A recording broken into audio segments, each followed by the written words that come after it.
Primera parte. Repensar el trabajo y su crítica.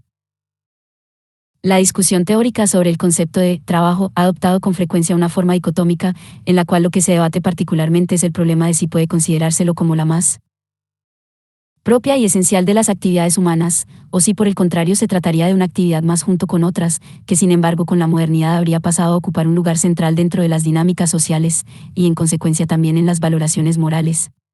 Dos filósofos muy importantes de la segunda mitad del siglo XX como lo son Hannah Arendt y Jürgen Habermas, han contribuido a que el debate se plantee en estos términos, defendiendo en particular la segunda alternativa. En ambos casos hay un intento evidente por criticar el lugar aparentemente central que el trabajo ha ocupado tanto en las prácticas sociales de la modernidad como en las principales corrientes de pensamiento de esta época. El autor que, en este aspecto en particular, recibe fuertes cuestionamientos por parte de Arendt y Habermas es Karl Marx. Esto podría parecer curioso a primera vista, sobre todo si se tiene en cuenta que este pensador ha sido uno de los grandes críticos de las sociedades modernas capitalistas y del régimen del trabajo asalariado. No obstante, ambos suponen que la crítica de Marx, incluso cuestionando algunos aspectos de las sociedades capitalistas como son el régimen de la propiedad privada, la ganancia como móvil de la producción, etc., habría perseverado en la defensa de uno de los pilares del pensamiento moderno, el lugar central del trabajo, concebido, en clave filosófico-antropológica, como la esencia del hombre. Para Arendt y Habermas, sería en este punto preciso que el pensamiento de Marx mantendría una continuidad con la ideología liberal que en otros aspectos él criticó de un modo tan vehemente. El problema que desde esta perspectiva parece imponerse es el de si el trabajo constituye o no la esencia del hombre, si es o no la más propia de las actividades humanas, si debe ser juzgado de un modo negativo o positivo, etc. Incluso teóricos que reivindicando el pensamiento de Marx polemizaron con Arendt y Habermas han aceptado este modo de plantear el problema en la medida en que, contra estos, procuraron defender la idea de que el trabajo es central para la constitución de la especie humana. 16. Planteado el debate en estos términos, quienes hagan una valoración positiva del trabajo defenderán su centralidad, y quienes lo consideren negativamente intentarán relativizar ese lugar. ¿Y de qué dependerá que el trabajo sea considerado positiva o negativamente? En general, del modo en que se evalúen los caracteres mediante los cuales ha sido definido el concepto. Si por ejemplo se lo define como una relación de tipo instrumental con la naturaleza, la decisión dependerá de la evaluación que se haga de este tipo de relación. Sin embargo, sucede que no hay una definición unánimemente aceptada del concepto de trabajo.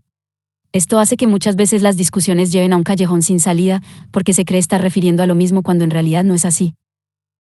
En esta primera parte de la tesis se procurará desplazar este eje para emprender una discusión más fructífera respecto del concepto de trabajo. El principal cuestionamiento que nos merece la formulación del problema en esos términos es que el debate que abre tiene características deshistorizantes, ya que se plantea entre posiciones que comparten una concepción en buena medida esencialista del trabajo. En efecto, en ambos casos el concepto tiende a ser entendido como una cierta actividad humana, que es comprendida en términos transhistóricos. Sobre este terreno ya demarcado, pueden aparecer diferencias, en el mejor de los casos, si se parte de una definición común, cosa que como señalamos no siempre ocurre, por la disímil valoración que podría hacerse de esta actividad denominada trabajo. El eje que aquí se propone parte, por el contrario, de la necesidad de delinear una mirada sociohistórica adecuada a las exigencias de una teoría crítica, en la cual lo que interesará será dar cuenta del carácter específicamente social que el trabajo adopta con la modernidad capitalista.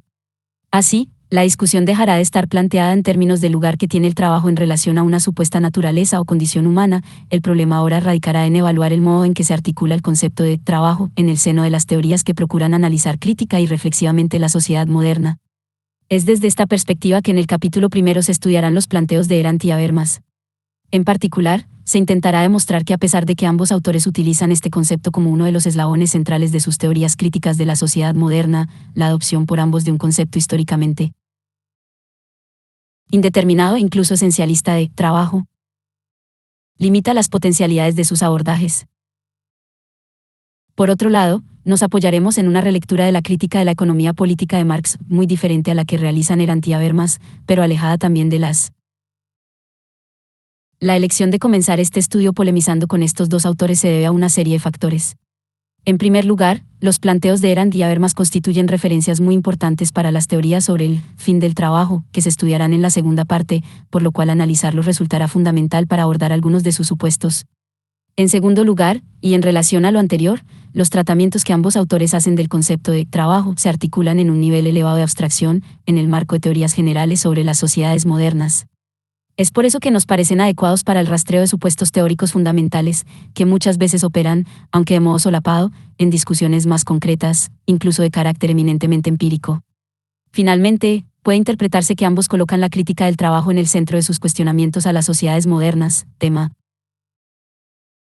que constituye uno de los propósitos fundamentales de esta tesis.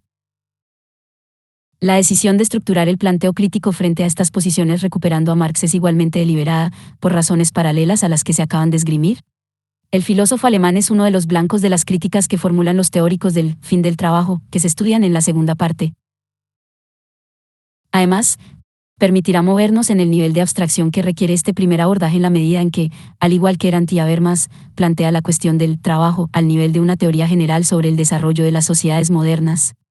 Por último, constituirá el punto de partida de una crítica del trabajo moderno, aunque de naturaleza y con consecuencias sumamente diferentes a las que operan y se desprenden de los tratamientos respectivos de Erhard y Habermas. Cabe aclarar también que la idea de comenzar esta investigación construyendo un debate se debe a razones vinculadas al tipo de abordaje que se propone. Se entiende que la contraposición de posturas es un buen mecanismo para lograr una mirada crítica y reflexiva que antes de dar por supuesto su objeto, en este caso, el trabajo, intenta construirlo dialógicamente, procurando a la vez explicitar las razones e implicancias del objeto tal como fue constituido teóricamente. Capítulo 1. La crítica tradicional del trabajo. Arendt y Habermas. Resulta claro, incluso desde una lectura superficial, que los planteos de Hannah Arendt y Jürgen Habermas, los dos filósofos de los que nos ocuparemos en este capítulo, difieren en muchos aspectos, tanto desde el punto de vista de sus influencias teóricas como de sus modos de abordaje, así como en lo que hace al contenido de sus propuestas. No obstante, en lo que refiere a la problemática específica de este capítulo, esto es, la elucidación de las implicancias que determinados modos de conceptualización del trabajo tienen para las teorías críticas de la modernidad, encontraremos una serie de continuidades que justifican un tratamiento en paralelo de ambos autores, lo cual no significa dejar de prestar atención a las particularidades de cada uno, cosa que por cierto se hará exponiéndolos por separado. Mostrar estas continuidades, así como desprender de ellas ciertas consecuencias que se considerarán problemáticas para la articulación de una teoría. Crítica del trabajo en las sociedades modernas. Constituye el objetivo fundamental de este capítulo. Podría objetarse el carácter ambicioso del objetivo propuesto, ya que pareciera suponer la necesidad de realizar un examen completo de la compleja y extensa obra de dos autores sumamente importantes del siglo XX, y esto ni más ni menos que en un ajustado capítulo. Respecto a esta objeción, no cabe más que reponer el carácter específico de la problemática planteada. No se propone aquí un examen completo de estos autores, sino solamente un abordaje del modo en que conceptúan en ciertas obras el trabajo y su impacto localizado en determinados aspectos de sus análisis críticos de las sociedades modernas. Vale aclarar respecto a este punto, y a riesgo de parecer redundante a ciertos lectores, que polemizando con Arendt y Habermas, y esto es aplicable a cualquiera de los autores a los que haga referencia esta tesis, no se pretende ni invalidar el conjunto de sus planteos, ni articular un pensamiento contra estos autores. Tampoco cuando se introduzca Marx en la polémica se procura con ello hacer una defensa de este pensador. Simplemente, de lo que se trata aquí es de pensar reflexivamente un problema, mediante el diálogo crítico con otros pensadores. En todos los casos, estamos pensando con, y no en contra o en defensa de alguien o de una tradición. Los autores no son más que medios que utilizamos para criticar y barra diagonal o articular ideas. En este sentido, tampoco se tiene aquí el pretencioso objetivo de dar una lectura correcta de lo que un autor escribió. Como los hechos para Nietzsche, también los autores admiten distintas interpretaciones. Por supuesto que esta sinuosa labor de interpretar debe realizarse con rigurosidad y honestidad intelectual, pero, por sobre todas las cosas, debe inscribirse en la búsqueda de abrir posibilidades para pensar más allá de los lugares comunes y los caminos esperables, esto es, críticamente. Solo así el pensamiento puede evitar su petrificación y adquirir entonces vida y movimiento. Y Hannah Arendt, la crítica a la centralidad del trabajo en tanto labor en la sociedad moderna. La exposición crítica que a continuación se hace de los planteos de Arendt sobre el concepto de trabajo y la dinámica de las sociedades modernas toma como eje la condición humana, publicada en el año 1958. También adopta como referencias importantes algunos escritos que permiten completar la interpretación de aquella obra, en particular Karl Marx and the Tradition of Western Political Thought, producto de una serie de conferencias sobre el pensamiento de Karl Marx dictadas en 1953 y citadas en los agradecimientos de la condición humana como antecedentes preparatorios de esta obra fundamental y que es la Política, resultado parcial de un conjunto de manuscritos concebidos entre 1956 y 1959 y publicados, al igual que el anterior, póstumamente. También ciertos elementos de Sobre la Revolución, obra publicada en 1963, son interpretados siempre en referencia a aquella obra de 1958. Este recorte obedece a que creo que es en estas obras donde más fácilmente se identifica el eje que me interesa problematizar. Y 1. Las distinciones de la vida activa y el modelo de la polis griega, labor, trabajo, acción. En la condición humana, Hannah Arendt toma como objeto de su estudio las distintas actividades que componen el hacer humano. 17. Estas actividades constituyen articulaciones de la vida activa. 18. Humana, y son 3, labor, trabajo y acción. Cada una de ellas se corresponde con una de las condiciones básicas de la existencia humana. A la labor, corresponde la condición humana de la propia vida, entendida esta última en el sentido del proceso de reproducción biológica de la especie. Al trabajo, corresponde la condición de la mundanidad, es decir, el carácter artificial y perdurable que adquiere el mundo en la medida en que se encuentra conformado por los objetos fabricados por el propio hombre. Finalmente, a la acción corresponde la condición de la pluralidad humana, esto es, el hecho de hallarse el hombre ante otros a la vez iguales y distintos que ven y oyen, en el marco de un espacio público de aparición en el que puede revelarse la gente en su individualidad. Para Arendt, la pluralidad es particularmente la condición de toda vida política. 19.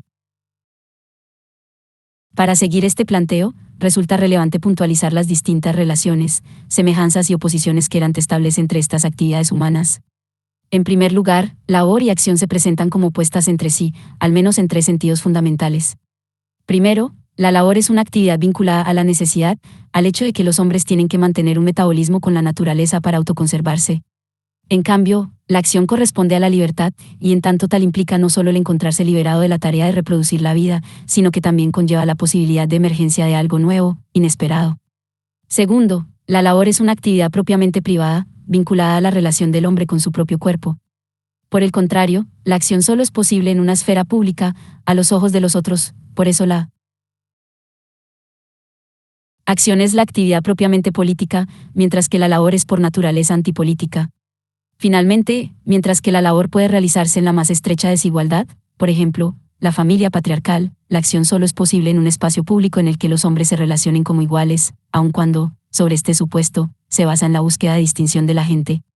Luego veremos que para Arendt la gran tragedia de la edad moderna radica en la entrada de la labor en el espacio público y la consiguiente conversión de la política en un medio para la conservación de la vida. En segundo lugar, se encuentra la diferenciación conceptual entre trabajo y labor, por cierto, y según reconoce la misma autora, la más ajena al sentido común y a lo que ella denomina tradición occidental. No obstante, la distinción se fundamenta en que las condiciones que corresponden a cada una son hasta cierto punto opuestas. Mientras la labor produce objetos de consumo para la reproducción de la vida, el trabajo produce objetos útiles para el mundo. Así, los objetos de la labor tienen un carácter efímero y se encuentran sujetos a la estructura cíclica interminablemente repetitiva del proceso de reproducción de la vida biológica. Por el contrario, el trabajo produce objetos que tienen que perdurar en el mundo, por lo cual su estructura no es cíclica sino teleológica. Su fin acontece cuando el producto se encuentra acabado y pasa a formar parte de un mundo objetivo producido artificialmente por el ser humano. Finalmente, tenemos la diferencia entre el trabajo y la acción. El trabajo responde, como se señaló, a una estructura teleológica, en la que el fin es el producto, para realizar el cual se disponen un conjunto de medios, particularmente, los instrumentos de trabajo. Además, el acto de trabajar se realiza en aislamiento, aunque, contrariamente al animal laborans, el Homo faber cuenta con una esfera pública, aunque no política, en la que intercambia sus productos, el mercado. La acción, por el contrario, no responde a una estructura teleológica y por lo tanto no es un medio para alguna otra cosa, sino que es en ella donde la gente se revela ante los otros no pudiendo, en consecuencia y como ya se apuntó, desarrollarse tampoco en aislamiento. A Arendt le interesa subrayar esta diferencia para alertar sobre el peligro de concebir a la actividad política como un mero medio, o sea, bajo el modelo de la fabricación, poiesis. Este peligro se puede vislumbrar en la usual tentación por darle seguridad a los asuntos humanos concibiendo a la política como una técnica, techne, al servicio de la realización de un modelo o idea, eidos, de sociedad preconcebida. Para Arendt, la teoría política de Platón sería una excelente muestra de esto. 19. Aunque según Arendt estas distinciones dan cuenta de los diversos aspectos de la condición humana, lo que cambia en las distintas épocas son las relaciones y jerarquías existentes entre cada uno de ellos. El modelo del que parte y al que siempre vuelve esta pensadora es el de la polis griega. Allí la labor quedaba sumergida en la vida doméstica, ejecutada por los esclavos y las mujeres, sometidos por su amo. Esta esfera de la necesidad, que redundaba en una coacción sobre quienes laboraban, funcionaba, no obstante, como condición de posibilidad de la emergencia de una esfera para el despliegue de la acción, ya que liberaba a los ciudadanos del ámbito de la necesidad. Surgía entonces un espacio limitado de libertad. Para la libertad no es necesaria una democracia igualitaria en el sentido moderno, sino una esfera restringida, delimitada oligárquica o aristocráticamente, en que al menos unos pocos o los mejores traten los unos con los otros como iguales entre iguales. Naturalmente esta igualdad no tiene lo más mínimo que ver con la justicia. 20. En este sentido, para los griegos, según piensa Arendt, la labor era la más degradante de las actividades humanas por estar enteramente sujeta a la necesidad eterna de reproducir el proceso de vida. Tampoco estimaban en gran medida el trabajo, dado su supuesto carácter instrumental. La acción era la actividad más estimada, en cuanto expresaba la más plena libertad, la posibilidad de la gente de revelarse en su identidad y distinción en la esfera pública, ante los demás. Es relevante para las críticas que se plantearán más adelante hacer una observación respecto al modo en que la pensadora alemana refiere a las ideas de lo que llama los antiguos. Resulta llamativa la poca distancia crítica que establece respecto a las mismas. A mi juicio, es claro que la visión de la labor, como una actividad puramente biológica, degradada al nivel de la satisfacción de las necesidades animales, la misma Arendt llama animal laborans al sujeto de la misma, así como el desprecio del carácter utilitario del trabajo, no son independientes de una posición social aristocrática y el desprecio que podía implicar no solo hacia sirvientes y esclavos, sino también hacia artesanos y comerciantes. Al respecto, señala Arendt que la opinión de que labor y trabajo eran despreciados en la antigüedad debido a que solo incumbían a los esclavos, es un principio de los historiadores modernos. Los antiguos razonaban de manera totalmente distinta, creían que era necesario poseer esclavos debido a la servil naturaleza de todas las ocupaciones útiles para el mantenimiento de la vida. Precisamente sobre esta base se defendía y justificaba la institución de la esclavitud, debido a que los hombres estaban dominados por las necesidades de la vida, solo podían ganar su libertad mediante la dominación de esos a quienes sujetaban a la necesidad por la fuerza. 22. Yo creo, no obstante, que no deja de ser problemático aceptar sin más estos postulados del modo de razonar de los antiguos. Habría que preguntarse hasta qué punto la idea de la naturaleza servil, cuasi animal, de las actividades vinculadas al mantenimiento de la vida no es resultado también de un prejuicio a priori respecto a estas actividades y a quienes las realizaban. Lo mismo cabría preguntarse en relación a la visión de la política como una dimensión de la vida colectiva esencialmente alejada de las cuestiones vinculadas a la reproducción material de la sociedad. 21. Luego veremos que la aceptación acrítica de esta visión aristocrática del mundo condiciona claramente el cuestionamiento arendtiano a las sociedades modernas. 24. No obstante, la tragedia para Arendt radica en la corta vida de esta concepción que valora la acción por sobre las demás dimensiones de la vida activa. En efecto, ya en Platón y Aristóteles aparece un desplazamiento cuando la contemplación, teoría, aparece como el fin último al que incluso debe someterse la política. 25. Visión que continuará, aunque desde una perspectiva religiosa, con el cristianismo. Pero es la modernidad la que efectuará una inversión total. Y 2. La inversión moderna, triunfo del animal laborans. Según Arendt, la transformación moderna en el modo de jerarquizar las distintas actividades humanas tiene al menos dos momentos. En primer lugar, ocurre una inversión en la relación entre la vida activa y la contemplativa, con la cual adquiere predominio la primera. Quien triunfa en los albores de la edad moderna es el homo faber, y la ciencia moderna es el paradigma, no es un saber contemplativo, sino que se basa en la experimentación y el uso de instrumentos de observación y manipulación.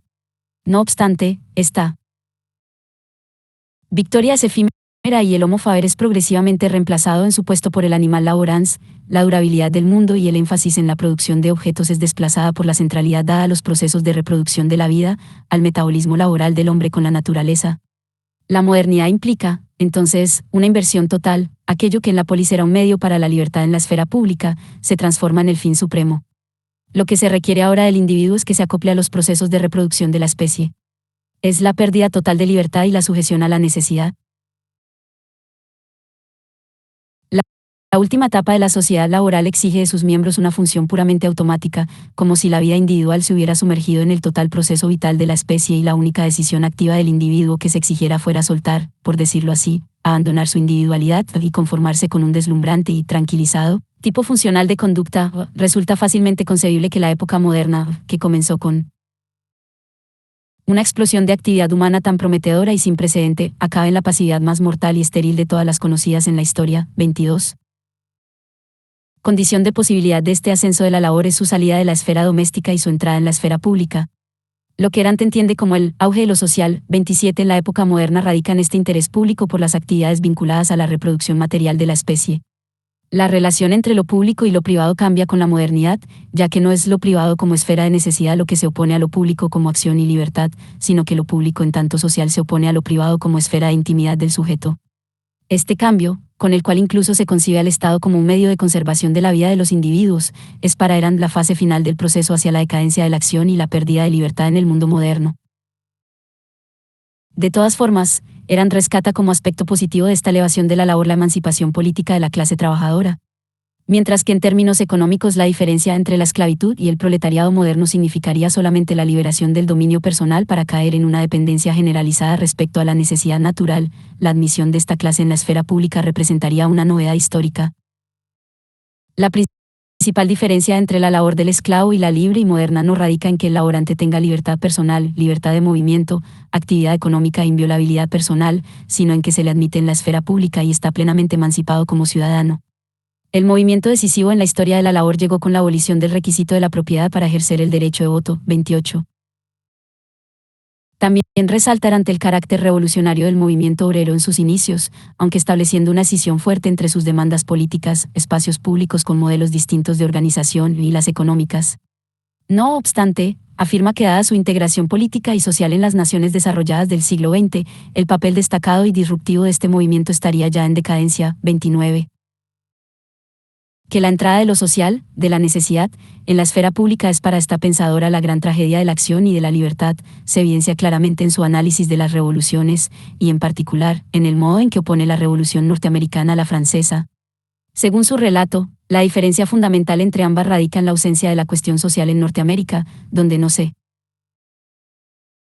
presentaba, como en Francia, el problema dramático de la pauperización y la indigencia. Nuestra autora apenas menciona el tema de la esclavitud en aquel país. En este sentido, la Revolución Francesa se habría dirigido a atender las necesidades de las masas empobrecidas y no a instaurar instituciones que aseguraran la libertad. Lo que movilizaba a los revolucionarios franceses, especialmente a los jacobinos, habría sido el irrefrenable sentimiento de piedad por el sufrimiento de las masas, que por naturaleza sería contrario a la instauración de instituciones republicanas. De ahí, prosigue esta autora, la desgracia de esta revolución y la necesidad de su desenlace en el terror y la violencia, cosa que no ocurrió con la americana, la cual se dirigía a la fundación de la libertad y al establecimiento de instituciones duraderas, y a quienes actuaban en esta dirección no les estaba permitido nada que rebasase el marco del derecho. La Revolución Francesa se apartó, casi desde su origen, del rumbo de la fundación a causa de la proximidad del padecimiento, estuvo determinada por las exigencias de la liberación de la necesidad, no de la tiranía, y fue impulsada por la inmensidad sin límites de la miseria del pueblo y de la piedad que inspiraba esta miseria. La anarquía que representaba al principio, todo está permitido, en este caso, todavía procedía de los sentimientos del corazón, cuya inmensidad contribuyó a la liberación de una corriente de violencia sin límites. 30. El desenlace de la Revolución Francesa sería entonces la ilustración perfecta de la desventura moderna, del precio que se paga por la entrada de lo social en la esfera pública. Evidentemente, no es este el lugar para polemizar de un modo minucioso con los aspectos específicamente históricos que se desprenden de este planteo. No obstante, algunos tópicos problemáticos del relato arendtiano echan luz sobre puntos neurálgicos que hacen a las limitaciones de su teoría, cuestión que se ampliará más adelante. Sin entrar en detalles, cabe afirmar que aunque la cuestión social, la movilización de las masas pauperizadas, no tuvo en la Revolución norteamericana la presencia que tuvo en la francesa, omitir, como hace Arendt, los motivos económicos, vinculados en especial con los intereses de la burguesía local, que impulsaron la primera parece cuando menos caprichoso. 23. Habermas, quien como veremos después comparte algunas de las limitaciones del planteo arendtiano, subraya correctamente esta cuestión. La Constitución revolucionaria no tiene otro sentido en América que el de proteger las fuerzas espontáneas del sistema de la división del trabajo, integrado por las personas privadas, frente a las intervenciones despóticas del gobierno. No es, pues, factible repartir disyuntivamente los fines revolucionarios entre Francia y América ni tampoco sostener la pretensión que ello implica de que la conexión de intereses sociales y movimientos políticos que tan gráficamente se objetiva en Las constituciones burguesas solo quedó establecida por la movilización de la miseria francesa y no por el capitalismo, que por lo demás no aparece en ninguna parte en Hannah Arendt, 32. La omisión del carácter eminentemente burgués de las dos revoluciones y su consecuente conexión con las necesidades del desarrollo capitalista y el planteo dicotómico de una revolución buena frente a otra mala se vinculan en buena medida con el a priori filosófico que guía la propuesta arendtiana, estructurado en los principales dualismos que la atraviesan: labor/acción, necesidad/libertad, economía/política.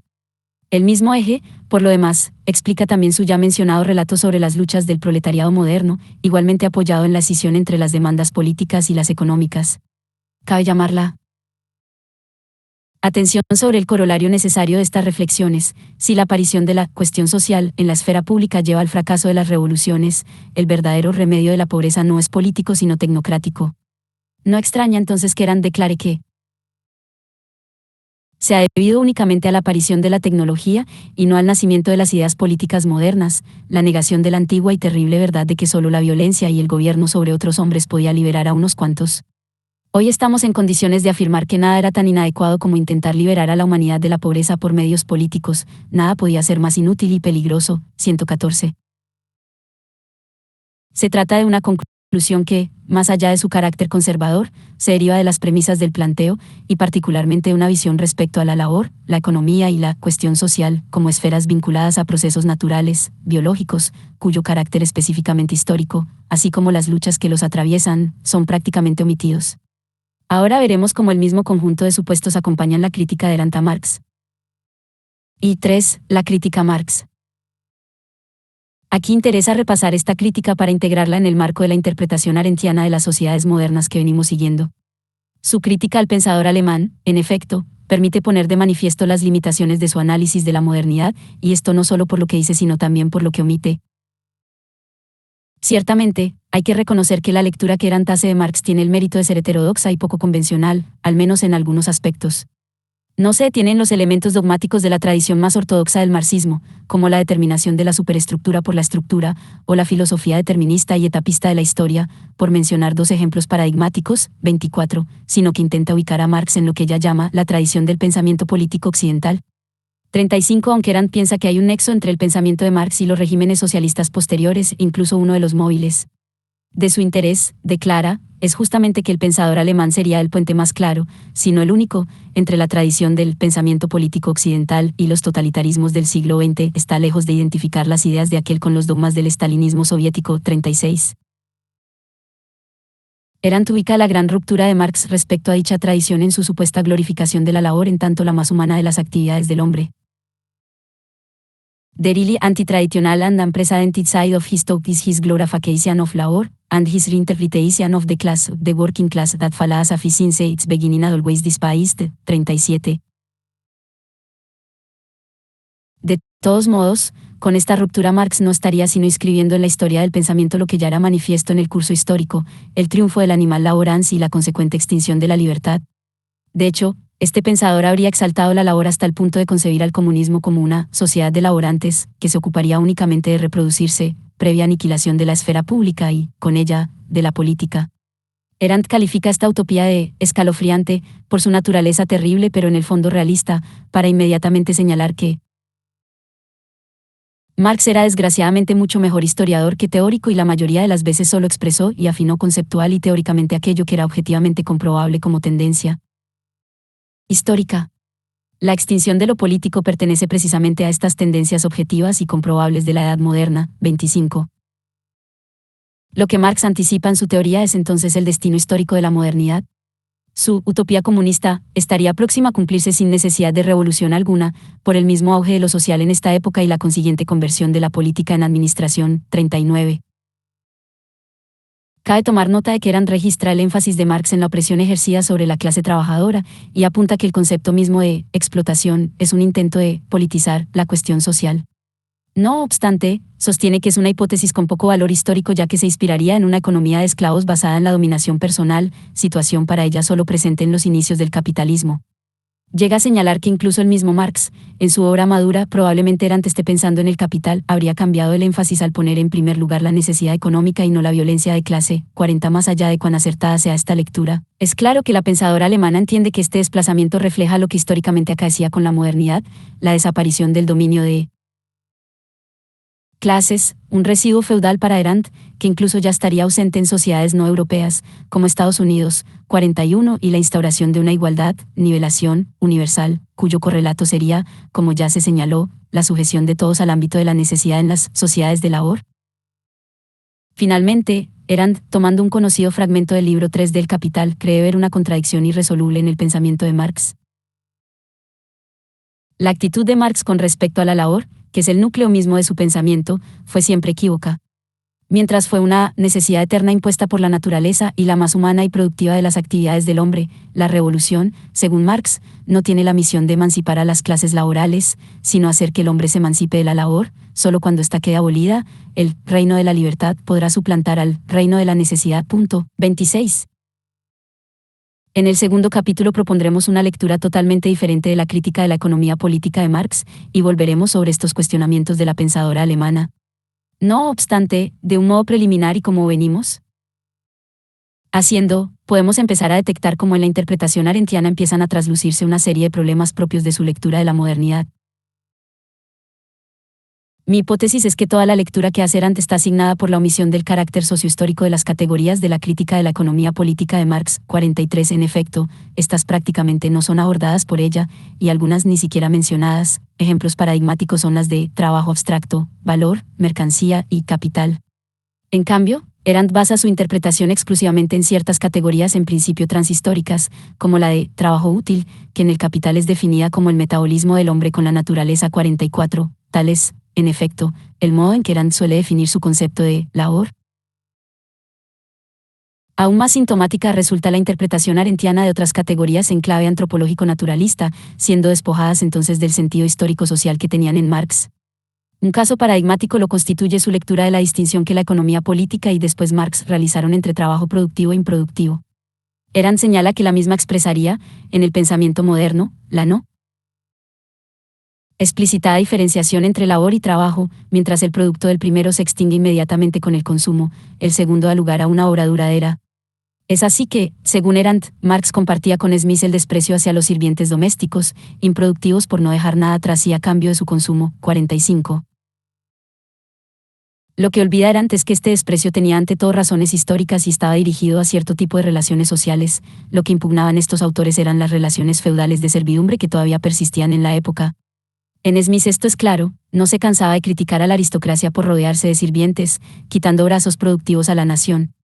Por eso, entre las principales virtudes de la burguesía, señalaba la frugalidad, a la que incluso colocaba como causa inmediata el aumento del capital. 27. Pero la definición de Smith del trabajo productivo es que produce valor y, por tanto, aumenta el capital. Por razones históricas y teóricas, no obstante, asimilaba todavía lo que hoy llamamos servicios con el trabajo improductivo. Cosa que, por cierto, Marx rectificó cuando definió al trabajo productivo no por dejar un producto tras sí sino por producir plusvalor. Un maestro de escuela, por ejemplo, es un trabajador productivo cuando además de cultivar las cabezas infantiles, se mata trabajando. Para enriquecer al empresario. 47. Es decir, si con Marx la categoría pasa a definirse enteramente por el lugar social en que se ubica el trabajador, la interpretación arendtiana da un paso atrás y naturaliza la categoría, volviendo a establecer su significado en función del carácter de la propia actividad. Podemos ver entonces cómo la lectura arendtiana de Marx, al centrarse solo en ciertas categorías aparentemente transhistóricas y al quitar su sentido histórico-social a otras para acoplarlas a sus propios conceptos, se corresponde con las limitaciones de su teoría con las que aquí se viene insistiendo. En el próximo capítulo volveremos sobre estas cuestiones.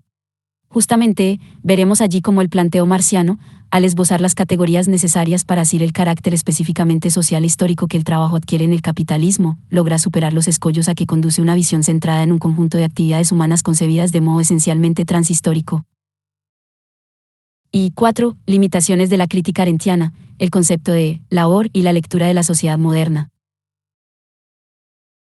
Los principales problemas del tratamiento crítico que eran tase de las sociedades modernas se derivan de la traslación a esta sociedad de categorías que ya toma del pensamiento griego y que le hacen construir rígidas dicotomías conceptuales entre lo público y lo privado, entre la acción y la labor, entre libertad y necesidad, etc.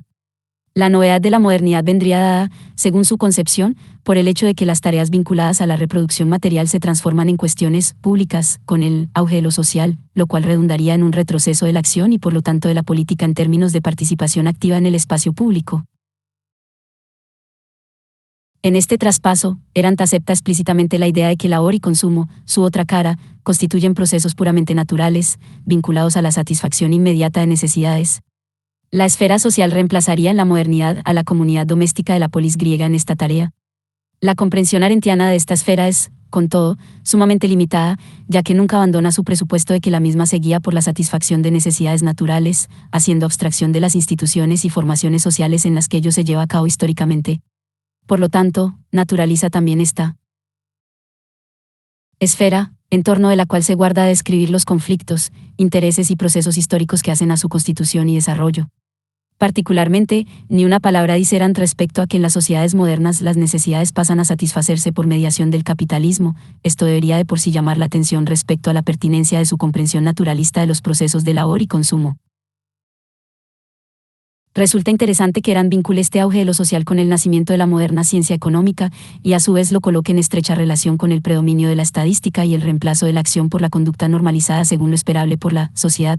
28. Es uno de los momentos en los que vislumbra el nexo entre la economía política y los dispositivos modernos de poder que de modo ejemplar analizaría Foucault posteriormente. 49. Incluso su hipótesis respecto de la entrada de la vida biológica en la esfera pública puede entenderse como un antecedente de los análisis Foucaultianos y posfoucaultianos sobre la biopolítica.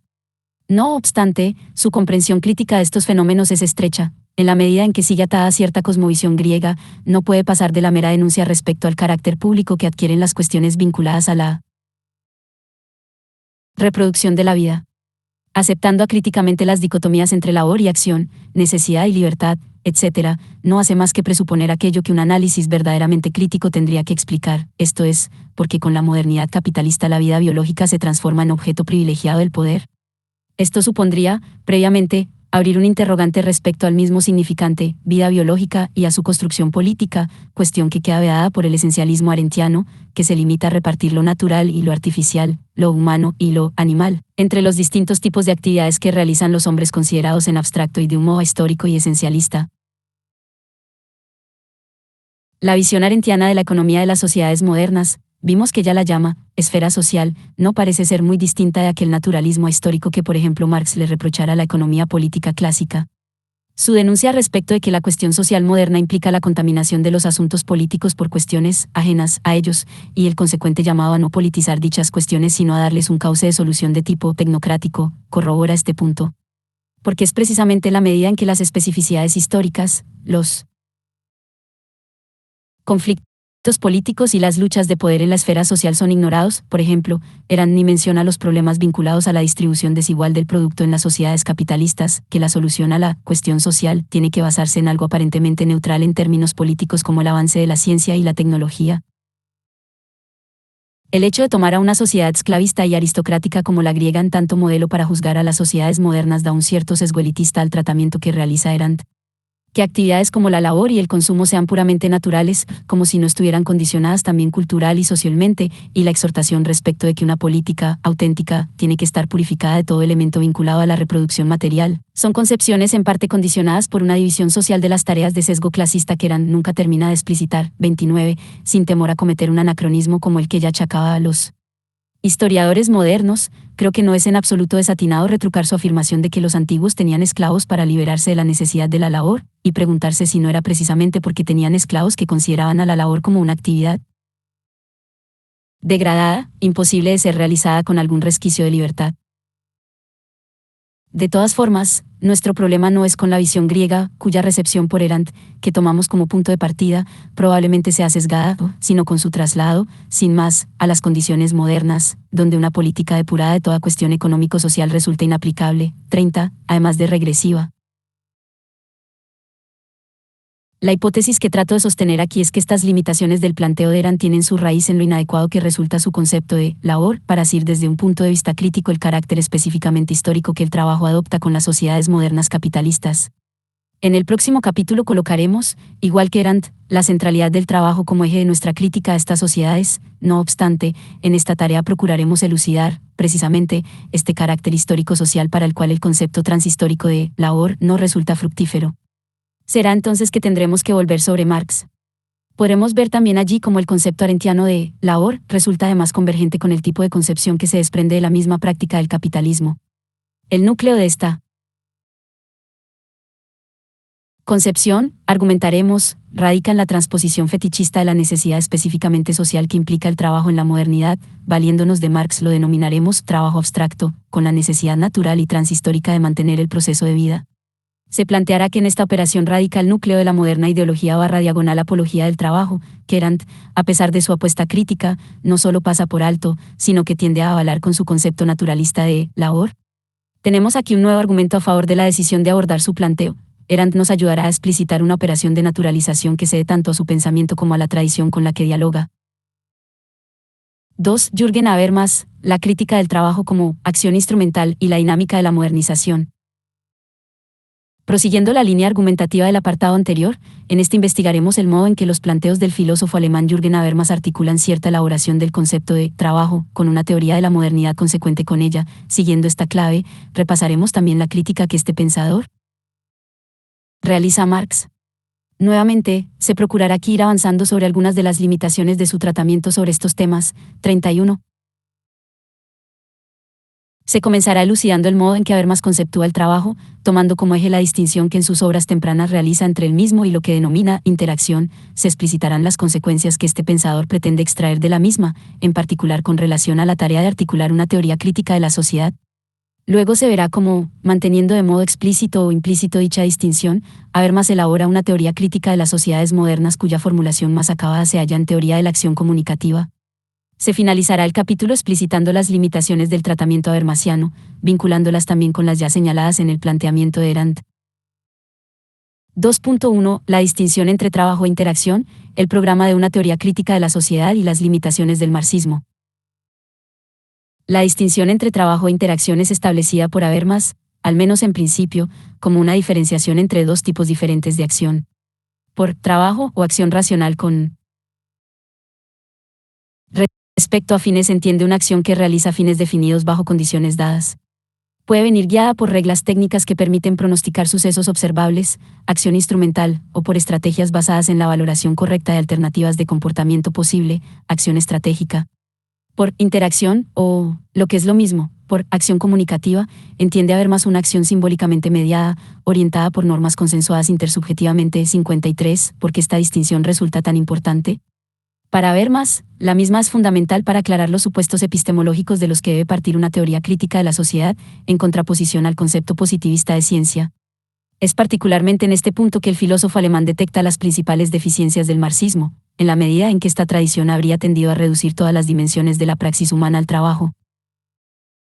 Acción racional con respecto a fines nunca habría podido superar la visión positivista sobre el progreso de las sociedades humanas, entendido en términos del avance en el dominio técnico de la naturaleza y en el control estratégico de los hombres.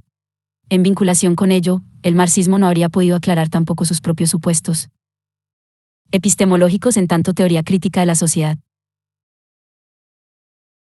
También la primera escuela crítica de Frankfurt, recordemos que, dentro de ella, Habermas es considerado exponente de la segunda generación, habría encontrado sus limitaciones fundamentales en esta pesada herencia, aunque esta escuela neomarxista avanzó en una crítica de la razón y de la acción instrumentales, al no lograr articular conceptos de acción y razón alternativos a ellas habría quedado encerrada en la denuncia de una sociedad, usando el término de Marcuse, unidimensional, sin salida posible. Habermas considera que su programa intenta abrir el camino para superar estas dificultades. Y su distinción temprana entre trabajo e interacción resultaría ser la llave para emprender este recorrido. En obras posteriores, la misma pasará a un segundo plano, pero, según veremos, nunca dejará de operar en el fondo de sus principales distinciones conceptuales. Veamos más concretamente el proceder de la argumentación habermasiana al respecto en algunos escritos tempranos.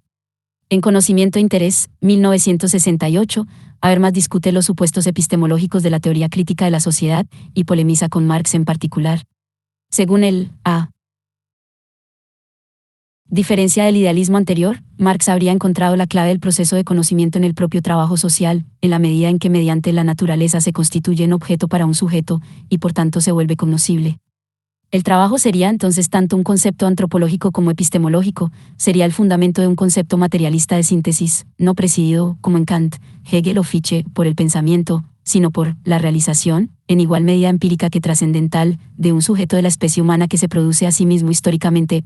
32. Pero aún asumiendo la crítica al idealismo, Habermas le reprocha a Marx que de este modo se estaría concibiendo la reflexión bajo el modelo del trabajo social y, por tanto, de la acción instrumental y el dominio técnico.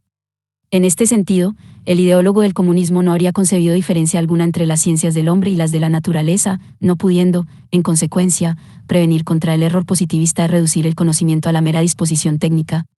Desde estos fundamentos epistemológicos, una teoría crítica de la sociedad sería imposible, lo único que cabría esperar sería una liberación por el propio desarrollo de la ciencia y la tecnología, solución tecnocrática por excelencia. 55.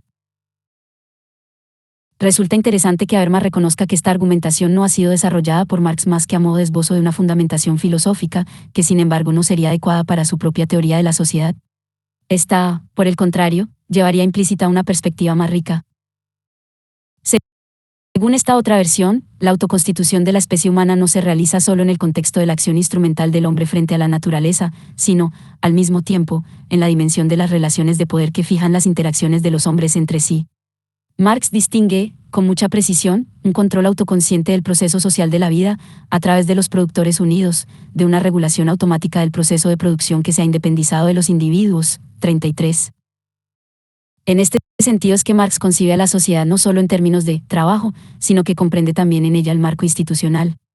Mientras el trabajo constituiría una relación instrumental del sujeto hacia la naturaleza, las instituciones expresarían relaciones simbólicamente mediadas de los hombres entre sí. El desarrollo del primero no llevaría automáticamente a un cambio de las segundas, que requeriría la mediación de la lucha revolucionaria del proletariado. Habermas concluye que si Marx hubiera reflexionado sobre los presupuestos metodológicos de esta teoría de la sociedad, debería haber distinguido claramente entre trabajo e interacción, lo cual lo habría dispensado de la confusión entre ciencias de la naturaleza y ciencias humanas. Más adelante mostraré que aquella distinción introduce, sin embargo, otros inconvenientes, y que por lo tanto resulta igualmente problemática para la articulación de una teoría crítica de la sociedad. La distinción entre trabajo e interacción constituye en buena medida un intento por reformular la dialéctica marxiana entre fuerzas productivas y relaciones sociales de producción. Habermas entiende que esta distinción iba en la dirección correcta, no obstante, el marxismo se habría extraviado en la medida en que siguió atado a un paradigma centrado en el trabajo, por lo cual tendió a dejar enteramente condicionadas las relaciones de producción al desarrollo técnico de las fuerzas productivas. Así lo plantea en un escrito denominado Trabajo e Interacción, 1968, en el que recupera esta distinción de un conjunto de lecciones que Hegel dicta en Jena entre 1804 y 1806. Habermas toma nota de que Marx, sin tener conocimiento de los manuscritos de Jena, redescubre en la dialéctica de fuerzas productivas y relaciones de producción esa conexión de trabajo e interacción. Sin embargo, prosigue nuestro autor, Marx no explica en realidad la conexión entre trabajo e interacción, sino que bajo el rótulo inespecífico de práctica social reduce lo uno a lo otro, es decir, la acción comunicativa a la instrumental. 57. Vemos entonces que lo central del planteo habermasiano radica en la necesidad de superar una visión respecto al desarrollo del hombre en términos unidimensionales, o sea, como mero trabajo, entendido como una acción instrumental hacia la naturaleza. Frente a esto, la alternativa teórica estaría dada por la distinción entre trabajo e interacción y el reconocimiento de que ambos aspectos son centrales para la constitución de la especie. 34. Tendremos que avanzar ahora para ver cómo esta distinción, que de momento presentamos en términos analíticos, se torna operativa en la teoría habermasiana sobre las sociedades modernas. Será allí donde tendremos ocasión de comenzar a elucidar los problemas que plantea. 2.2. La reformulación del proceso moderno de racionalización y las insuficiencias de la crítica de la economía política. Antes de pasar a analizar la versión más acabada de la teoría crítica de las sociedades modernas que se encuentra en Teoría de la Acción Comunicativa, vamos a introducir un escrito previo, todavía de 1968, denominado Ciencia y Técnica como Ideología. Dos razones justifican que le dediquemos este parágrafo. Para empezar, al igual que en teoría, aquí Habermas recupera el análisis weberiano sobre el proceso moderno de racionalización, pero a diferencia de allí, aquí reinterpreta explícitamente el mismo todavía a la luz de las categorías de trabajo e interacción que introdujimos en el parágrafo anterior. De este modo, un repaso al menos somero de este escrito nos permitirá clarificar el tránsito, en el próximo parágrafo, aquella obra central del pensamiento habermasiano. En segundo lugar, aparecen en este artículo una serie de objeciones puntuales a la crítica de la economía política, algunas de las cuales serán recuperadas más adelante en tanto, según se mostrará, revelan ciertas deficiencias del planteo de Habermas. Como punto de partida de su artículo, Habermas retoma una crítica de Herbert Marcuse a Max Weber. Resumidamente, el cuestionamiento de aquel recae sobre el concepto de racionalización, mediante el cual Weber intenta asir un conjunto de procesos que tienen lugar en las sociedades modernas. Este concepto es entendido por el sociólogo alemán en términos formales, el despliegue de la acción racional con respecto a fines, pero Marcuse señala que el mismo tiene consecuencias de contenido que aquel no termina de elucidar. Particularmente, una forma de dominio político que se presenta y a la vez se disimula como control puramente técnico de la naturaleza y de los hombres. La razón técnica constituiría un proyecto histórico-social específico, la dominación de los hombres y las cosas por el aparato técnico de producción, estrechamente vinculada con los intereses de la burguesía, que en Weber queda sin embargo enmascarado por el uso del concepto abstracto y formal de racionalización. 59. Frente a esta crítica, Habermas señala que hay una idea romántica en el fondo del planteo marcusiano, en la medida en que indicaría que si la razón técnica es un proyecto histórico y por tanto superable, una sociedad emancipada supondría una revolución también de la ciencia y la tecnología. En contraposición, hace suya una idea del pensador Arnold Gelland según la cual la técnica que conocemos está conectada de modo inmanente con la estructura de la acción racional con respecto a fines, y que por lo tanto no se trata de un proyecto histórico superable. En todo caso, prosigue el filósofo, sí podría pensarse en otra relación con la naturaleza, la cual sin embargo respondería a otra estructura de acción, la interacción simbólicamente mediada. 60. Es ante esta dificultad que Habermas plantea la necesidad de reformular el tratamiento weberiano sobre la racionalización en términos de su distinción entre trabajo e interacción. Bajo este marco, reconstruye la evolución de las sociedades, desde las llamadas primitivas a las modernas, en términos del desarrollo de estas dos dimensiones. Con esta distinción, Habermas busca separarse tanto de la idea supuestamente romántica de que pueda haber otra técnica u otro tipo de desarrollo de las fuerzas productivas 61 como de la idea, que ya vimos que le reprochaba a Marx, de que esta sola dimensión conlleva la emancipación de la humanidad. En otras palabras, para él el desarrollo del trabajo sería irrenunciable en tanto progreso de la civilización, pero suponer que este último se encuentra en función solamente de dicho desarrollo redundaría en una visión reduccionista de la evolución de la especie humana y de la misma noción de racionalidad. De ahí la importancia de la otra dimensión, interacción, como modo de ampliar el concepto de racionalidad, conservando a la vez una perspectiva emancipatoria, la comunicación libre de dominio, que en Weber habría quedado ocluida al no haber él explicitado este concepto ampliado, o más bien dual, de razón. 36. En su reconstrucción del proceso de racionalización, Habermas retoma la distinción clásica de la sociología entre sociedades tradicionales y sociedades modernas.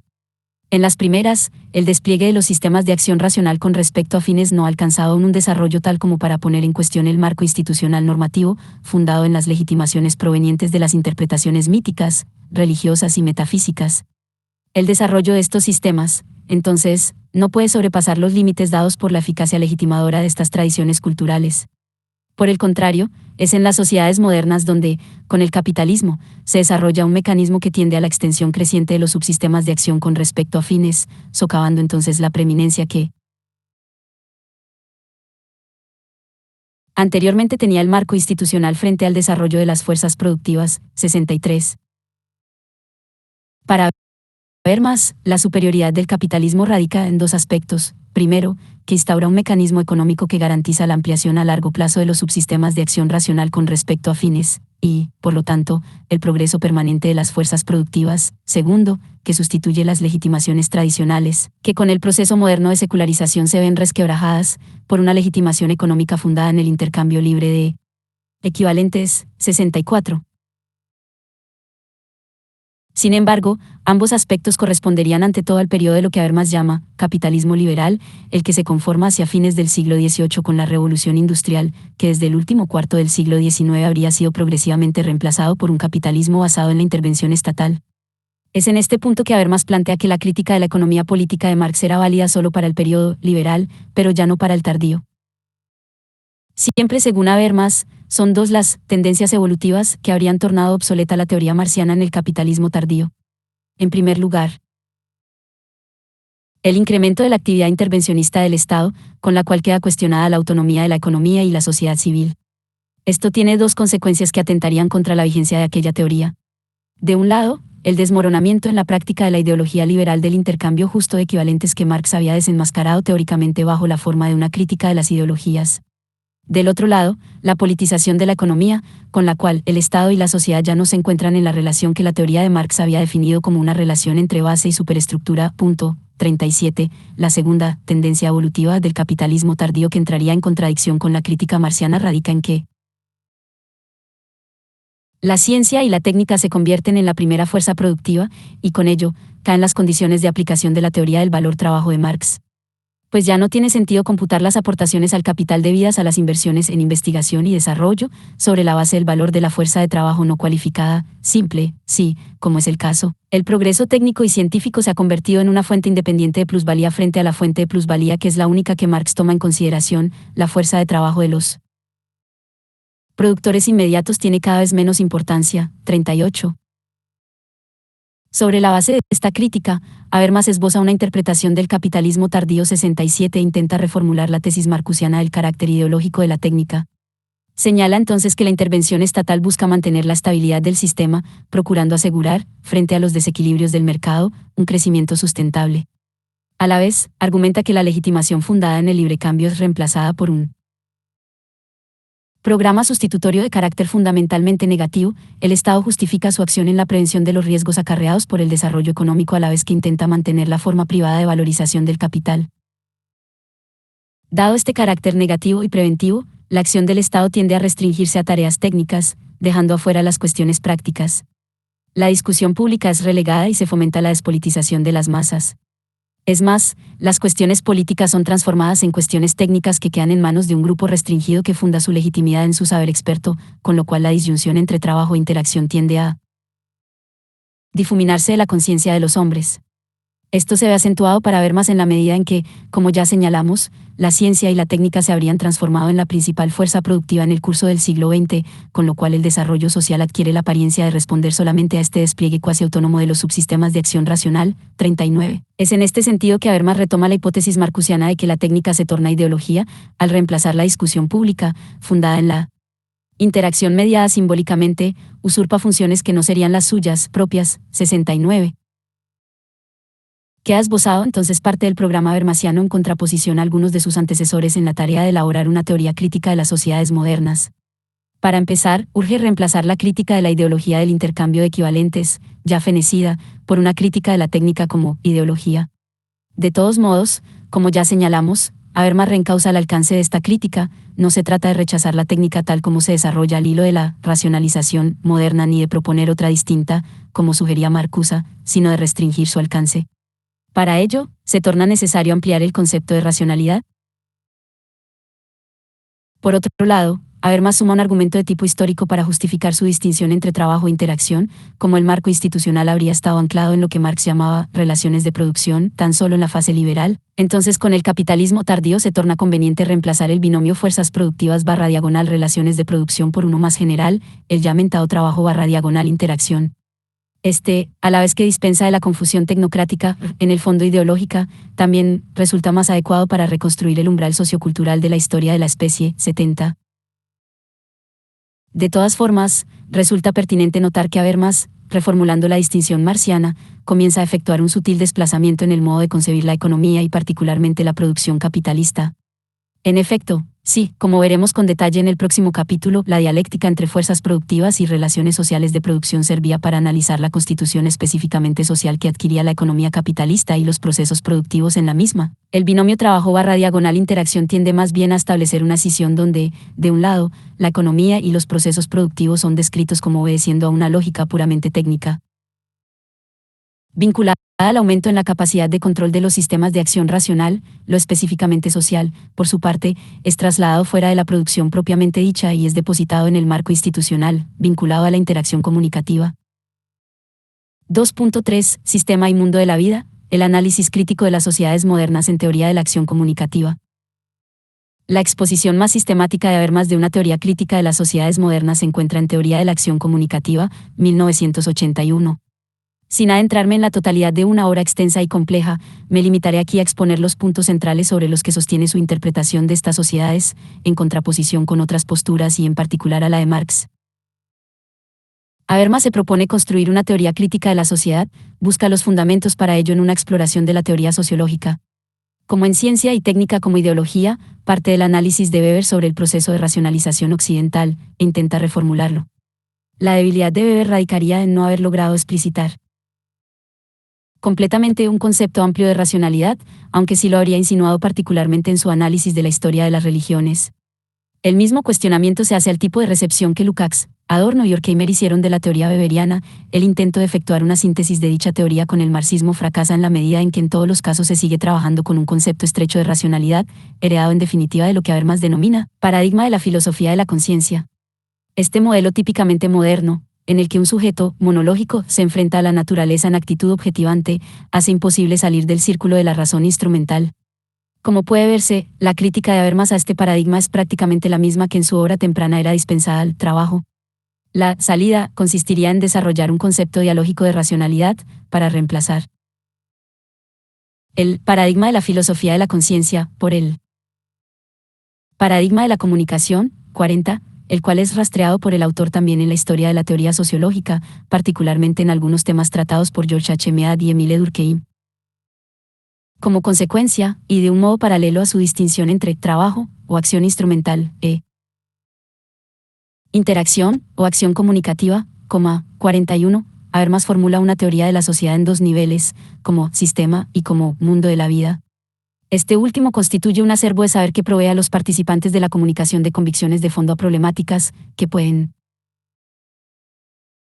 ser tematizadas posteriormente. 73. En otras palabras, el mundo de la vida organiza el trasfondo de la acción comunicativa, proveyendo los recursos necesarios para el logro del entendimiento, patrones de interpretación compartidos, patrones de interacción normativos y competencias adquiridas por los individuos mediante el proceso de socialización. De ahí las tres dimensiones del mundo de la vida, cuya separación es un índice de su estado evolutivo, cultura, sociedad y personalidad. La reproducción simbólica del mundo de la vida se efectiviza mediante la acción comunicativa en relación a las tres dimensiones mencionadas, como reproducción cultural, como integración social y como socialización. 74. Vimos que en ciencia y técnica como ideología se planteaba que una característica definitoria de las sociedades modernas es el hecho de que los subsistemas de acción con respecto a fines se autonomizan respecto a las reglas vinculantes provenientes del marco institucional de la sociedad. En teoría de la acción comunicativa, se reinterpreta esto en términos de una diferenciación o desacoplamiento entre sistema y mundo de la vida. Con la modernización, algunas funciones de la reproducción del mundo de la vida, particularmente las vinculadas a su reproducción material, se independizan de los contextos simbólicos del mundo de la vida. Para estas funciones, la búsqueda de entendimiento comienza a resultar cada vez más onerosa, especialmente porque con el incremento de racionalidad del mundo de la vida las fuentes tradicionales de legitimación son cuestionadas y aumenta el riesgo de disentimiento, y tiende a ser reemplazada por otros mecanismos de coordinación de la acción que Habermas desarrolla desde la teoría de sistemas de Parsons, el dinero para el subsistema económico, y el poder para el subsistema político estatal. De este modo, los subsistemas sociales que se diferencian a través de tales medios pueden independizarse frente a un mundo de la vida reducido ahora en torno del sistema. 75. A estos dos niveles, a su vez, corresponden dos formas de integración: la integración social, que se ejecuta mediante mecanismos de acción que armonizan entre sí las orientaciones de acción de los participantes, y la integración sistémica, que por el contrario se realiza por mecanismos que entrelazan funcionalmente las consecuencias agregadas de la acción desde la perspectiva de uno implicado. 91. De todas formas, Habermas no evalúa como negativa la diferenciación de los subsistemas respecto al mundo de la vida. En consecuencia, distingue entre dos alternativas. Las instituciones mediante las que quedan anclados en el mundo de la vida mecanismos de control tales como el dinero y el poder canalizan o bien la influencia del mundo de la vida sobre los ámbitos de acción formalmente organizados, o bien, a la inversa, la influencia del sistema sobre los plexos de acción estructurados comunicativamente. En un caso actuarían como marco institucional que somete el mantenimiento del sistema a las restricciones normativas del mundo de la vida, en el otro, como la base, en el sentido de Marx, que subordina el mundo de la vida a las coacciones de la reproducción material, 77. La primera alternativa se corresponde, para Habermas, con la lógica evolutiva, es decir, con la dinámica de actualización, sin distorsiones, del potencial de la razón comunicativa. Sin embargo, la dinámica evolutiva, 43, muestra patologías, especialmente porque la modernización capitalista sigue un patrón, a consecuencia del cual la racionalidad cognitivo-instrumental desborda los ámbitos de la economía y el Estado, y penetra en los ámbitos de la vida comunicativamente estructurados, lo cual provoca perturbaciones en la reproducción simbólica del mundo de la vida, 79. En las consideraciones finales de la obra, Habermas vuelve por fin sobre Marx, después de haber dejado su planteo de lado al tomar como punto de partida el análisis weberiano. Intentando traducir las categorías marxianas en los términos de su propio sistema, reconoce la genialidad de Marx en haber planteado una teoría sobre el desarrollo de las sociedades capitalistas que logra conectar en un mismo plano los dos niveles de la teoría de la sociedad, el del sistema y el del mundo de la vida. La teoría del valor nos suministra reglas que nos permiten traducir enunciados sistémicos sobre relaciones anónimas de valor en enunciados históricos sobre relaciones de interacción entre clases sociales. 44. Marx habría intentado mostrar cómo la explotación de clase y la enajenación de los productores quedan encubiertas con el capitalismo en términos objetivistas, al contrario de lo que ocurría en las sociedades estructuradas políticamente, donde la lucha de clases se manifestaba directamente en el plano de la pugna de intereses de los grupos sociales. Por ejemplo, con el concepto de trabajo abstracto, Marx habría denotado el proceso de monetarización de la fuerza de trabajo, con el cual el trabajo humano se vaciaría de todo contenido concreto para ponerse a disposición de unos imperativos sistémicos cuya reproducción se autonomiza respecto de las necesidades del mundo de la vida. Al poner de manifiesto que la fuerza de trabajo no es una mercancía como cualquier otra, Marx habría alertado sobre el proceso de cosificación implicado por la conversión del trabajo concreto en trabajo abstracto. La teoría del valor lograría conectar así el análisis del subsistema económico que se ha autonomizado con sus repercusiones en los mundos de vida de los trabajadores, que se empobrecen y destruyen al quedar subsumidos en los imperativos de aquel. Sin embargo, Habermas señala una serie de debilidades de esta teoría. La primera, la que más nos interesa, apunta a que Marx habría concebido la unidad entre sistema y mundo de la vida como una totalidad que ha sido desgarrada y que se hace necesario recuperar. De este modo, el capitalismo como proceso de acumulación indiferente a los valores de uso se presenta como apariencia, como la forma fantasmal de unas relaciones de clase que se han vuelto anónimas y se han convertido en fetiche. El problema es que entonces, este enfoque interpretativo impide que aflore la cuestión de si las esferas sistémicas que son la economía capitalista y la moderna administración estatal no representan también un nivel de integración superior y evolutivamente ventajoso frente a las sociedades organizadas estatalmente. 81. Habermas plantea que esta debilidad repercute en la teoría de la revolución, se desprende de ella una visión ingenua en la que una vanguardia moviliza el trabajo vivo contra el trabajo muerto para conducir al triunfo del mundo de la vida sobre el sistema. Desde la perspectiva del filósofo alemán, parece que la de Marx se trata de una visión romántica que no atiende al paso evolutivo que significa la aparición de las esferas de integración sistémica. Por ello, cita Habermas con aprobación la célebre afirmación de Weber según la cual el fin del capitalismo privado no significaría una ruptura con la jaula de hierro del sistema fabril, para concluir planteando que la teoría de Marx no permite una separación suficientemente neta entre el nivel de diferenciación sistémica que la modernidad implica y las formas específicamente de clase en que ese nivel se institucionaliza. 45. Esta crítica resulta interesante a la luz de la que Habermas formulaba en sus escritos tempranos, si allí señalaba que Marx reducía toda praxis humana a trabajo, ahora agrega que su supuesta idea de una liberación del trabajo vivo está teñida de una visión romántica ya vuelta anacrónica por el nivel de desarrollo de las fuerzas productivas alcanzado en las sociedades modernas. Las otras dos debilidades que Habermas achaca a Marx basta con mencionarlas. La segunda, que el pensador comunista no posee criterios para distinguir entre la destrucción de las formas tradicionales de vida y la cosificación de los mundos de la vida postradicionales. En otras palabras, al carecer Marx de una teoría sobre la racionalización de los mundos modernos de vida, su idea de los mismos carece de signatura histórica y adquiere más bien la modalidad de una evocación nostálgica de las formas de vida premodernas, ya perdidas. 83. La tercera y última debilidad imputada radica en la sobregeneralización, por parte de Marx, de un caso especial de subordinación sistémica, que es el del trabajo al subsistema económico. Frente a esto, Habermas recuerda que su teoría complementa este plano con el del subsistema administrativo estatal regido por el medio poder. Finaliza conectando esta debilidad con el economicismo de Marx y plantea, como ya lo hacía en Ciencia y Técnica, que esta teoría es incapaz de interpretar fenómenos del capitalismo tardío como el intervencionismo estatal y la democracia de masas. 2.4. Limitaciones de la crítica habermasiana sobre el concepto de trabajo y la interpretación de la modernidad. He tenido que hacer este largo excurso sobre el planteo habermasiano en distintas obras para poder mostrar las continuidades esenciales que se desprenden del mismo entorno del problema que nos ocupa. A mi juicio, y compartiendo en este punto la posición de autores como Postone y Noguera Ferrer, uno de los principales problemas de la interpretación que Habermas realiza de la modernidad radica en el uso de un concepto transhistórico y esencialista de trabajo. Esto ya comienza a insinuarse en su distinción temprana entre trabajo e interacción. Con la misma, el trabajo es reducido a una acción instrumental de dominio sobre la naturaleza, es decir, con esta categoría se hace abstracción explícita de su dimensión sociohistórica.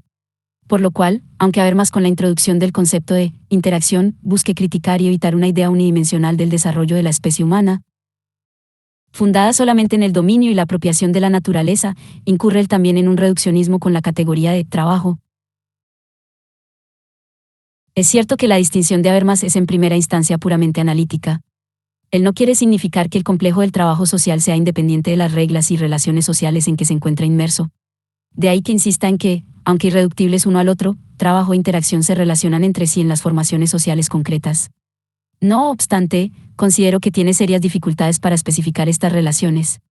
Y esto es así por el modo en que, en su planteo, las categorías son definidas a priori. Si el trabajo es acción instrumental, más allá de su contingente encuadre institucional, su movimiento histórico tiene que ser leído en clave técnico-evolutiva, en términos del progreso hacia un mayor dominio del entorno natural por el ser humano.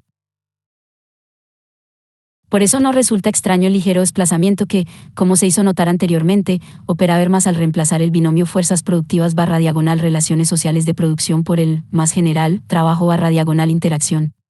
En primera instancia, esta reformulación obedece a la necesidad de despejar cualquier posibilidad de equívoco respecto a una visión economicista y lineal de la emancipación como mero resultado del desarrollo de las fuerzas productivas.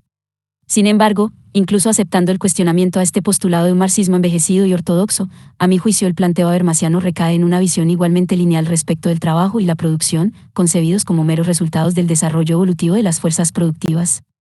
Y esto en su sistema se refuerza en la medida en que la relación social es trasladada a una esfera exterior a la producción, interacción. 46. Habermas podría haber evitado esta visión partiendo de otra lectura de la obra de Marx. Más allá de alusiones desperdigadas aquí y allá, él nunca desarrolló los fundamentos de la teoría de la sociedad de Marx que en conocimiento e interés, como vimos, anunciaba como portadores de una perspectiva más rica que no reducía la praxis transformadora a la poiesis.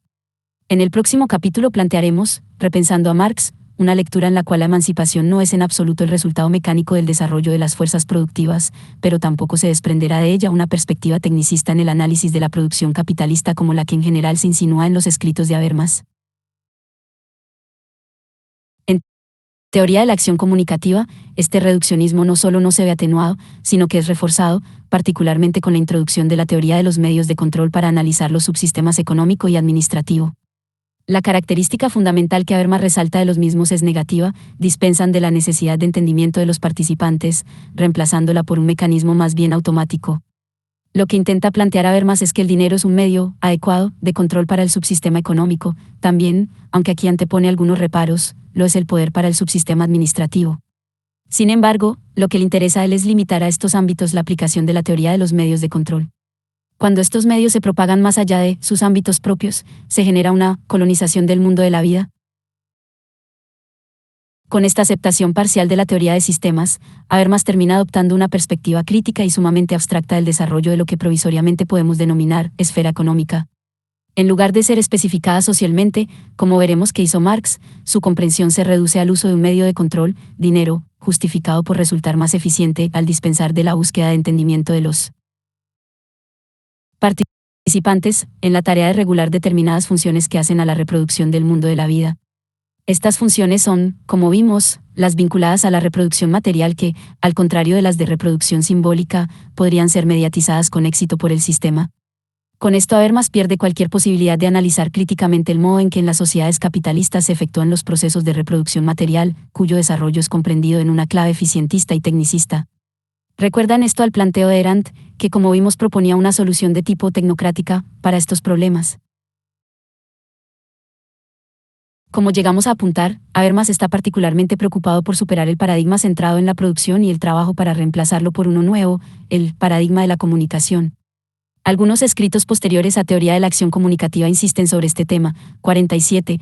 En dicha obra en particular vimos que aquellos paradigmas quedaban englobados en uno más general, el paradigma de la filosofía de la conciencia, centrado en la relación monológica sujeto-objeto. Ahora bien, al intentar pasar al nuevo paradigma, parece que Habermas ha desatendido el hecho crucial de que también producción y trabajo están mediados socialmente, y que particularmente en el capitalismo, como veremos en el próximo capítulo, el trabajo funciona como una relación social fundamental de dicha sociedad. De la omisión de este hecho, que en el capitalismo el trabajo es una relación social y no solamente una relación sujeto-naturaleza, provienen la mayor parte de las confusiones que Habermas deriva de su lectura de Marx, las cuales repercuten, y esto es, en efecto, lo importante, en su propia teoría de la modernidad.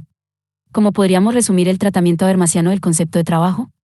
Vinculando la distinción entre trabajo e interacción con el planteo de teoría de la acción comunicativa podemos sostener lo siguiente: aquella distinción conceptual que en sus obras tempranas era establecida a priori, en la teoría de la modernidad que se desprende de esta obra es reafirmada, pero ahora con un argumento de tipo historicista evolucionista. Sí, el desacoplamiento entre sistema y mundo de la vida es un proceso histórico que encuentra su punto culmine en la modernidad. Entonces ciertamente las actividades productivas y económicas vinculadas a la reproducción material han estado, en las sociedades premodernas, en mayor o menor grado ancladas en la interacción simbólica del mundo de la vida.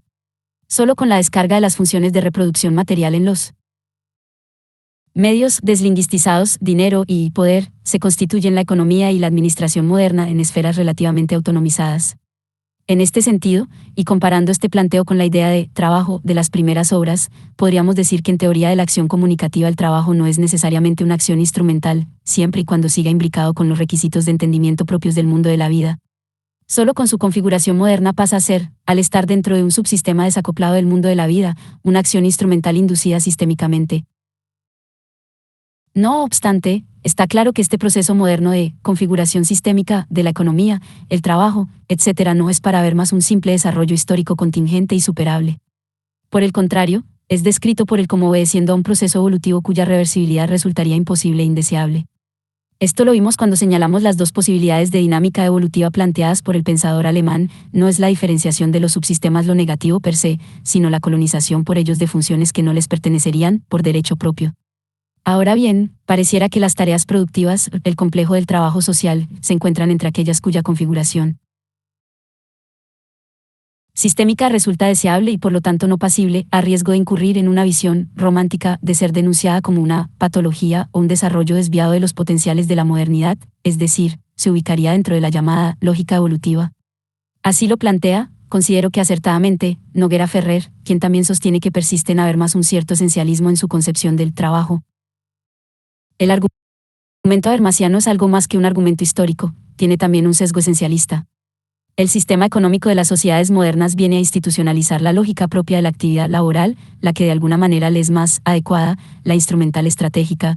Este proceso entraría dentro de la lógica evolutiva y no de la dinámica evolutiva, tal y como las distingue el autor en la reconstrucción del materialismo histórico.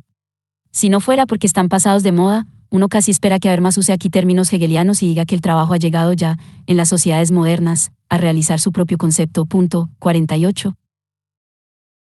En definitiva, la teorización habermasiana de la economía y la administración acaba por limitar el alcance de la crítica social, planteándose patologías. Solamente en los casos en que los medios de control que las organizan sobrepasan sus límites naturales, condicionando la reproducción simbólica del mundo de la vida. En la medida en que estos límites no se traspasan, pareciera que las formas existentes de la economía y la administración deben ser aceptadas como progresos evolutivos. Podría reprochárseme que esta última aserción resulta algo injusta.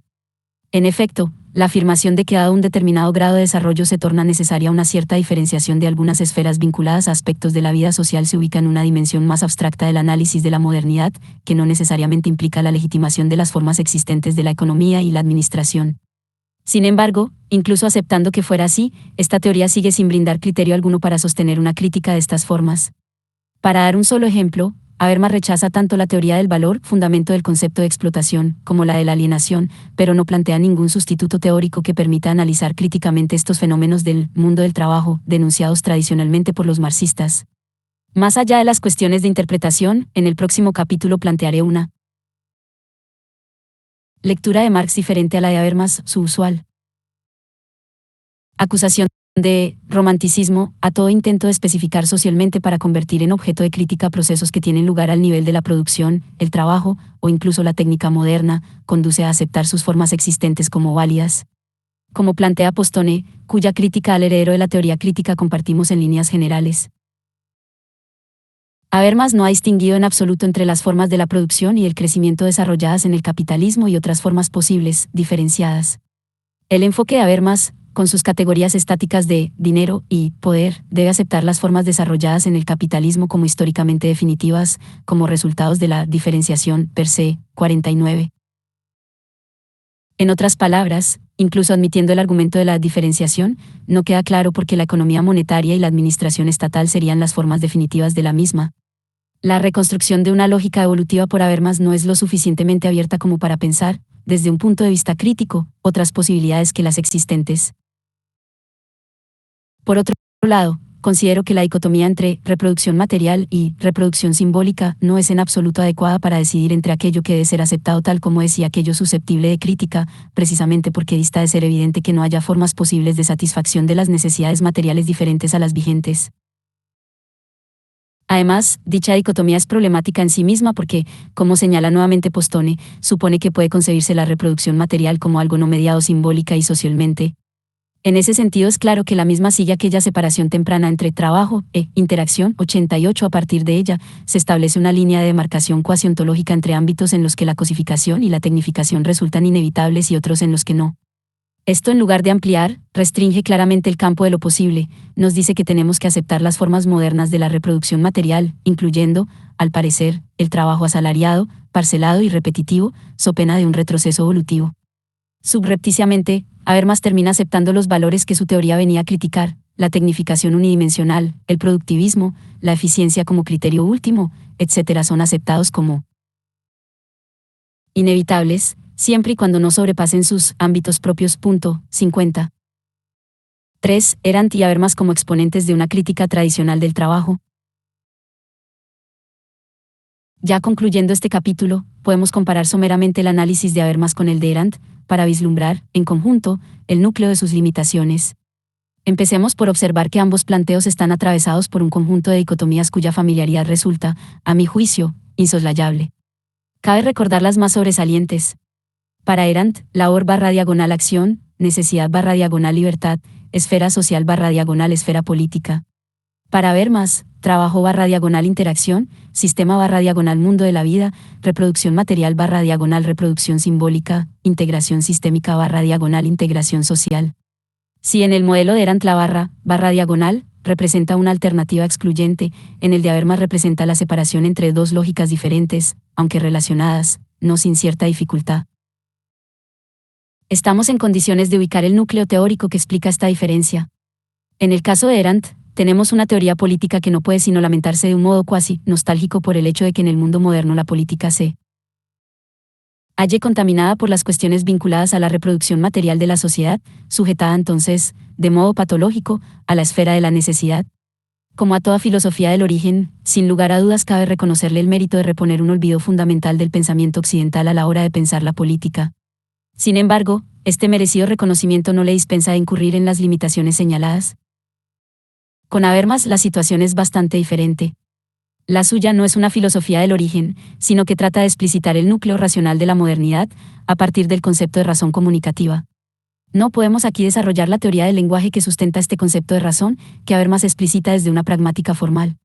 Pero cabe señalar que a través de este análisis, él arriba a la conclusión de que el uso comunicativo del lenguaje conlleva una base de validez que se explicita en la racionalidad orientada al entendimiento. Tal racionalidad constituye el telos inscrito en la comunicación lingüística. 51. La modernidad, para este autor, tiene un carácter universal en la medida en que en ella se libera este potencial de racionalidad inscrito en la base de validez del habla. Las patologías, en este sentido, son denunciadas a la luz de este ideal normativo, el de una comunicación no distorsionada. De este modo, Habermas no ubica su ideal en la polis griega como erant, sino en el potencial de racionalidad implícito en el proceso de modernización. Esto le permite avanzar en una crítica más realista de las formas modernas de dominación, sin tropezar en el camino con la vocación nostálgica de una política dispensada de toda preocupación por las cuestiones vinculadas a la reproducción material. 91. A eso apunta, justamente, la teoría de la sociedad en dos niveles, como sistema y como mundo de la vida. No obstante, como argumentado, Habermas tampoco logra escapar completamente del planteo dicotómico arentiano. La distinción temprana, en principio formal, entre dos tipos de acción y de razón, trabajo-interacción, racionalidad con arreglo a fines y racionalidad comunicativa, se proyecta en su teoría dualista de la modernidad. La razón comunicativa se realiza en los mundos de vida modernos, y la racionalidad con arreglo a fines, reformulada en términos de la teoría de los medios de control, lo hace en el sistema. Mientras cada una permanezca en su ámbito, no hay patología a denunciar. Esto conduce a una lectura en exceso tecnicista de la economía y la administración modernas.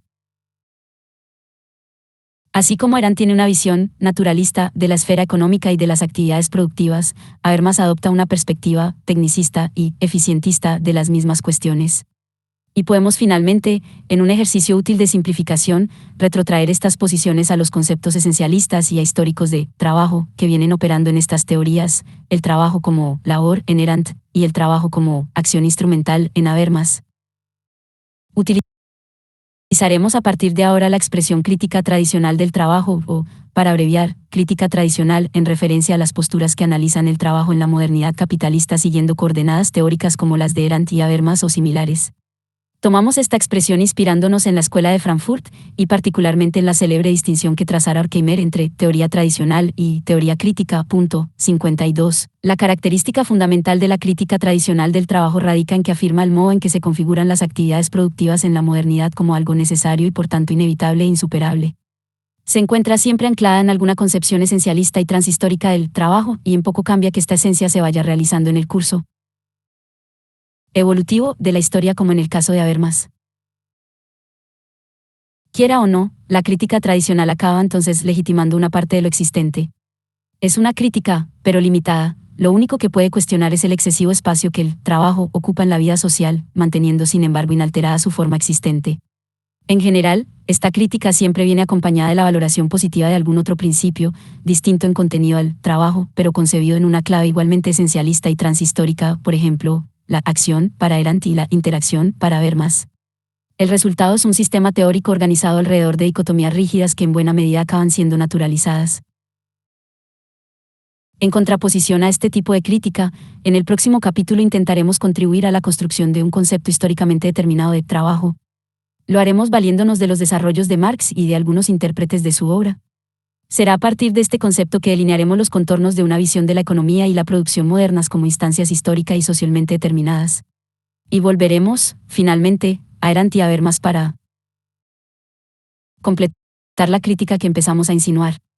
En este punto, además de argumentar a favor de la conveniencia heurística de nuestra reconceptualización, plantearemos que lo que de una u otra manera estos autores presentan como atributos o características esenciales del trabajo per se, concretamente, el carácter natural, Arendt, y la instrumentalidad, Habermas, constituyen por el contrario proyecciones de una cierta configuración histórica del trabajo.